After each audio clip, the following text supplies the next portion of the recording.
West Cavite Sports Unit.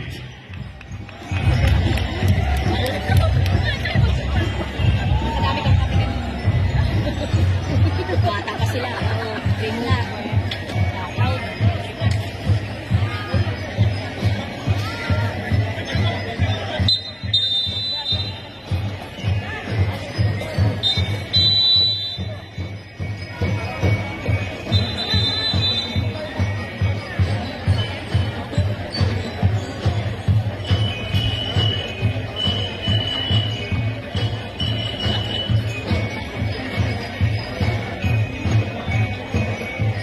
Oh, ganda.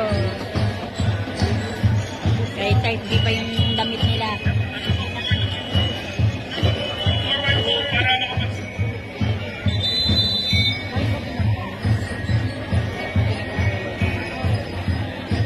Bagal ko siya ng ano.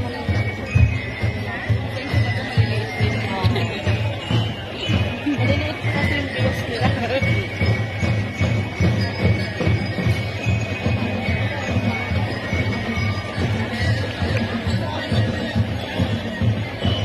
Zitius, Altius, Fortius.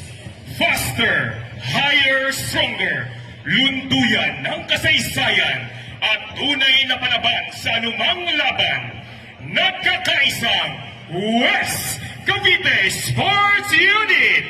Ating pasulubungan ng masigabong palakpakan.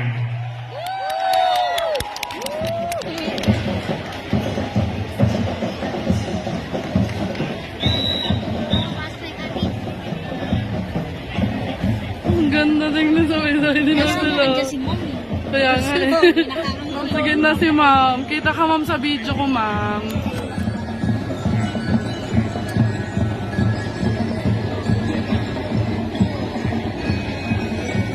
Kinabibilangan ng bagong 13. Uso ng Cavite, lungsod ng Pag-asa. 13 Martinez City sa ilalim ng pamumuno ni Kagalang-Galang Gemma B. Lubigan kasama ang mga konsehal ng bayan. Umaksyon agad bayan ng Maragondon sa paggabay ni Kagalang-Galang Lawrence N. Arca.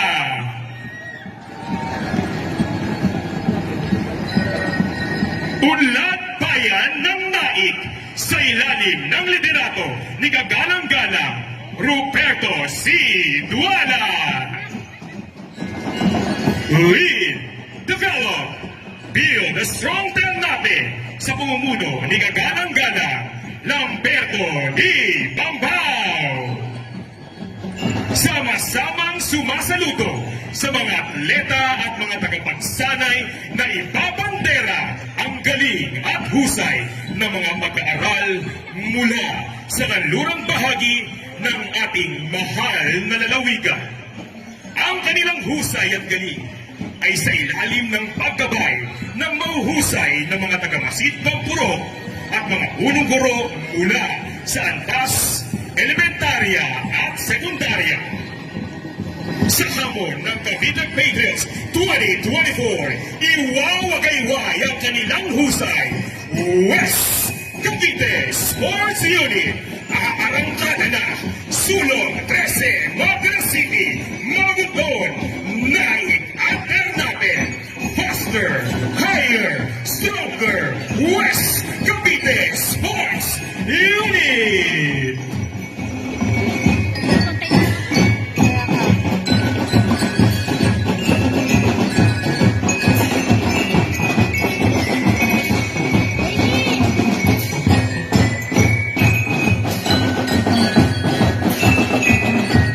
Aray. May ba't tinuro na gawa yung anak ko?